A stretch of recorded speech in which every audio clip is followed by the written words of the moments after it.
किसी ने एक अलग अंदाज में, मुझे याद है, मैंने मीडिया के जरिए कहा था कि वो क्राउड बर्स्ट की तरह फटने वाले थे।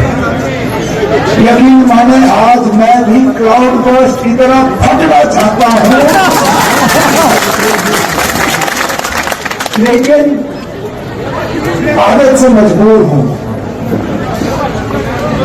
मैं सरकारी फंक्शनों में सियासत नहीं करता, और खासकर वो सियासी फंक्शन जिसमें हमारे बच्चे बच्चियां बैठे हैं, इनको तो हमने सियासत से फिलहाल थोड़ा दूर ही रखना है, इस सियासत से बचाना है।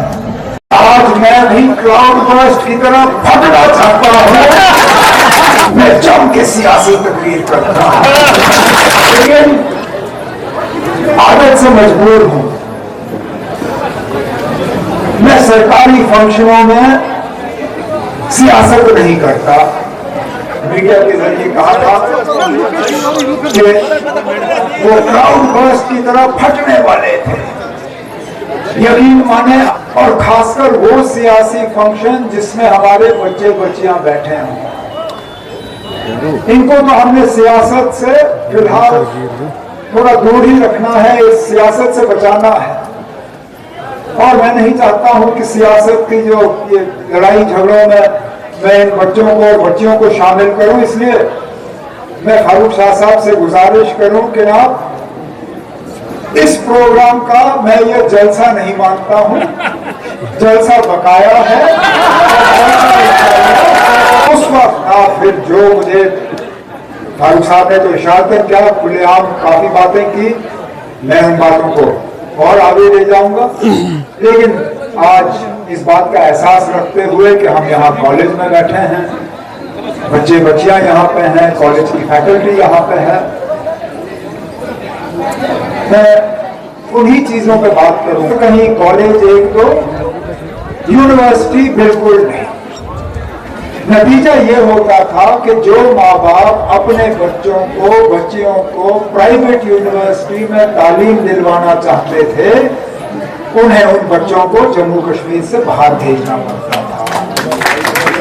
यहां तक कि हमारा अपना अंदाजा है कि साल में लगभग कोई 1000 से 1200 करोड़ रुपए हम बाहर की यूनिवर्सिटीज को फीस के तौर पर अदा करते हैं।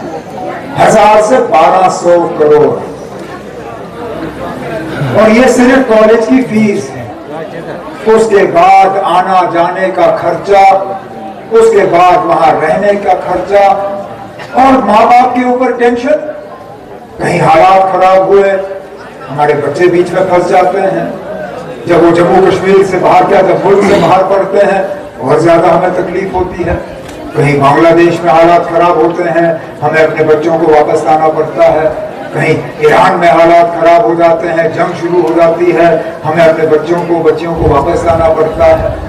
और इस कमी को दूर करने के लिए इस बार असेंबली ने वो इतना बड़ा एक फैसला लेके हमने कहा कि आज से हम जम्मू कश्मीर में प्राइवेट यूनिवर्सिटियां जो है वो कायम करना शुरू करेंगे। प्राइवेट यूनिवर्सिटी में पढ़वाना चाहते हैं, लेकिन उनकी माली हालत इतनी मजबूत है नहीं कि वो बाहर भेज सके। अगर यूनिवर्सिटी यहीं बनेगी तो जाहिर सी बात है खर्चा भी कम होगा।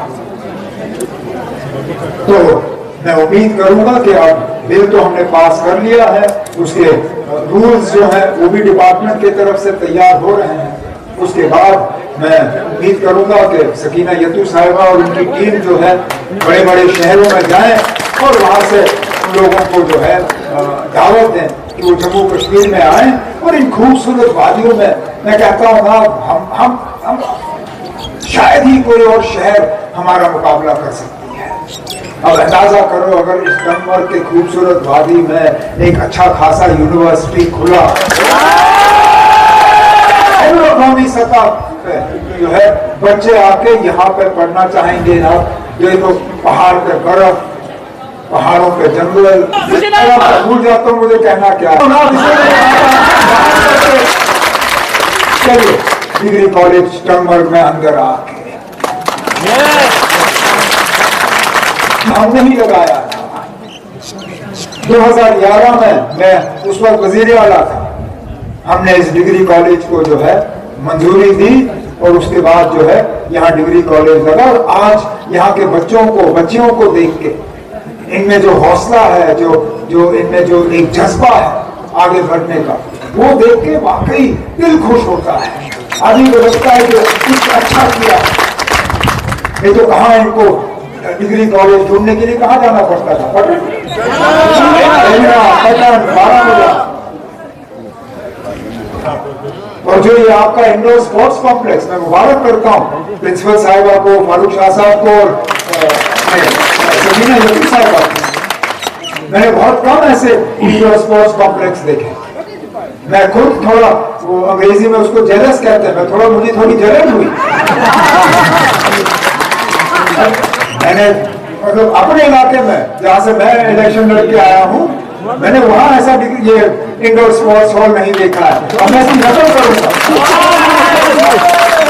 तो यहाँ बना है, मैं वहां करूंगा। मुझे लगता है कबीर सादिक साहब ने भी इसका नक्शा बना दिया है। बाकी जगह में टर्मस के ताकि उनका यहाँ स्पोर्ट्स हॉल जो है हम बना लेंगे। और उम्मीद करता हूँ कि बच्चे इसका फायदा, चाहे आप चेस खेलें, चाहे आप खेलें, यहाँ मौसम आप लोग जानते हो, सर्दियों में इतनी बर्फबारी होती है, जब बर्फ नहीं पड़ती तो यहाँ बारिश का सीजन रहता है। तो बाहर का स्पोर्ट्स ग्राउंड तो ठीक है, वो तो चलेगा। आओ, मुझे मेहरबानी करके बैडमिंटन अपने साथ खेलने के लिए दावत दे दीजिएगा। मैं इतना अच्छा खेलता नहीं हूँ, लेकिन समझता हूँ आप लोगों के साथ वक्त गुजारने का मौका मिलेगा। इसी तरह हमने बजट के समय मुफ्त सफर का जो है अपनी बेटियों को और बहनों को इजाजत दी। हमारा वक्त है कि इस साल कम से कम 20 या 25 हजार जो है हम सरकारी मुलाजमत अपने नौजवानों के हवाले करेंगे ताकि बेरोजगारी में कमी हो।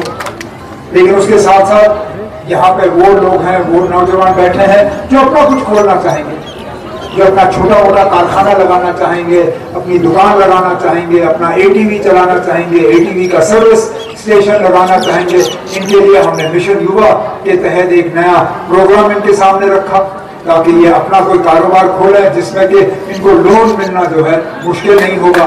ये तो आमतौर पे जो लोग दुकान खोलना चाहे या कोई कारोबार लगाना चाहे, उनको लोन की गारंटी लाते लाते जो है उनको सालों साल रखते हैं।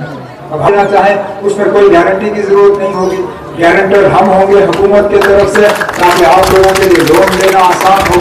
इसी तरह मिशन स्किल के तहत एक हम आपको स्किल प्रोवाइड करना शुरू करें। यहाँ पे टूरिज्म का है, यहाँ पे एग्रीकल्चर का है, हॉर्टिकल्चर का है। कहने का मतलब मेरा ये है कि हम मुकम्मल कोशिश 56 साल 60 साल जो है हमारी उम्र क्रॉस हो गई है, कितना और चला पाएंगे वो अल्लाह ताला तक है।